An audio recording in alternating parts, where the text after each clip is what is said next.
Kadapa TDP మహానాడుకు యువత భారీగా తరలివచ్చారని టుడా chairman dollar Diwakar Reddy తెలిపారు. యువతకు టీడీపీ పెద్దపీట వేస్తుందని అన్నారు. యువ నాయకులు నారా లోకేష్ నాయకత్వంలో పార్టీని ముందుకు తీసుకువెళ్లేందుకు కృషి చేస్తారని అంటున్న టుడా చైర్మన్ డాలర్ దివాకర్ రెడ్డితో మా ప్రతినిధి కిరణ్ ఫేస్ టు ఫేస్. ఇప్పటికే మొదటి రోజు భారీ ఎత్తున యువతంతా కూడా మహానాడు కార్యక్రమానికి హాజరవుతున్నారు. ముఖ్యంగా అన్ని జిల్లాల వ్యాప్తంగా యువనేతతో అంటే నారా లోకేష్ వెంట నడిచేదానికి ఇప్పటికే భారీ ఎత్తున కూడా యువతంతా నడుస్తున్నట్టు తెలుస్తుంది. ఈ నేపథ్యంలోనే చిత్తూరు జిల్లా చంద్రగిరి నియోజకవర్గం నుంచి అదేవిధంగా భారీ ఎత్తున యువత కూడా ఇప్పటికే మహానాడు ప్రాంగణానికి చేరుకొని తెలుస్తుంది. అంటే ఇప్పటికే టుడా చైర్మన్గా మొన్నే దాలర్ దివాకర్ రెడ్డి గారు ఉన్నారు. మనతో పాటు ఆ సార్ని మాట్లాడించే ప్రయత్నం అయితే చేద్దాం. అన్న చెప్పండి అన్న, నారా లోకేష్ వెనకాల నడిచేదానికి మీరంతా యువత సిద్ధంగా ఉన్నట్టు కూడా తెలుస్తుంది. మీ వెనకాల భారీ ఎత్తున అంటే వేల మంది కూడా యువత వచ్చినట్టుంటారు. ఏమైనా తీర్మానాలు చేశారు ఈ మహానాడులో?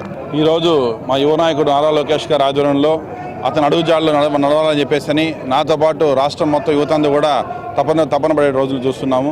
ఈరోజు మొత్తం జిల్లా మొత్తం కూడా కడప జిల్లా మొత్తం కూడా ఫ్యాక్షన్ లాంటి ఊరిని పసుపు పైన చేయడం ఒకే ఘనత ఎవరు అంటే ఎవరు శ్రీ నారా లోకేష్ గారికే దక్కుతుంది. అది ఇదే కాకుండా ఈరోజు మా తిరుపతి జిల్లా నుంచి కొన్ని వేల సంఖ్యలో ఈరోజు జనాలు రావడం జరుగుతుంది. అదేవిధంగా భారీ బహిరంగ సభ 29 జరిగేదానికి కూడా తిరుపతి జిల్లా నుంచి మొత్తం అన్ని కాన్స్టిట్యున్సీ కూడా మీటింగ్స్ పెట్టుకోవడం జరిగింది. అన్ని కాన్స్టిట్యున్సీ భారీ ఎత్తున జనాలు ఇక్కడికి వచ్చి ఘన విజయంతో ఎప్పుడు కనీవిని రీతిలో హిట్ చేయాలని చెప్పి మనస్ఫూర్తి కోరుకుంటున్నాము. ఈరోజు ఇక్కడ తీర్మానం చూసినట్టయితే మహిళలకు ఉచిత బస్సు ఆగస్టు 15 నుంచి ఇవ్వాలని కోరుకున్నారు. డిఎస్సి ఎంత త్వరగా అయితే అంత త్వరగా వాళ్ళకి ఈ డిఎస్సి పోస్టులను ఫిలప్ చేయాలని కోరుకుంటున్నారు. అదేవిధంగా లాస్ట్ ప్రభుత్వంలో మనం చూసినట్టయితే పూర్తిగా గంజాయి డ్రగ్స్తో యువతను మొత్తం నాశనం చేసేస్తారు వైసీపీ గవర్నమెంట్. సో అట్లాంటివి కాకుండా మన గవర్నమెంట్లో అసలు గంజాయి డ్రగ్స్ అనే మాటకే ఎక్కడ కూడా అసలు ఆ మాట కూడా వినాలని భయపడే విధంగా ఉండాలనేటట్టుగా చర్యలు తీసుకోవడం జరిగింది. అమ్మఒడి కూడా ఈ స్కూల్స్ ఓపెన్ చేసే లోపల అమ్మఒడి పథకాన్ని కూడా పూర్తి స్థాయిలో ఇంప్లిమెంట్ చేయాలని కోరుకుంటున్నారు. ఈరోజు యువతకు కూడా టెక్నాలజీని వాడి వాళ్ళకి ఎంప్లాయ్మెంట్స్ రూపంలో కావచ్చు, ఎడ్యుకేషన్ రూపంలో కావచ్చు, అన్ని విధాలకు కూడా వాళ్ళకి అండగా ఉండేదానికి శ్రీ నారా లోకేష్ గారు కష్టపడుతున్నారు. వాళ్ళ అడుగుజాల్లో మా వంతు సహాయంగా మేమందరం కూడా కష్టపడతామని మనస్ఫూర్తి చెప్తున్నాం. కొన్ని వార్తలు అయితే బయట వస్తున్నాయన్న, ఇప్పటికే నారా లోకేష్ని వర్కింగ్ ప్రెసిడెంట్గా ప్రకటిస్తారు అని చెప్పేసి వార్తలు వస్తున్నాయి. అంటే దాంట్లో ఆ వార్తని 2-3 రోజులు వినొచ్చు అంటారా? పార్టీయే అన్ననుకుంటే ఎంచోబడుతుంది సెకండ్స్ ఆఫ్ మ్యాటర్.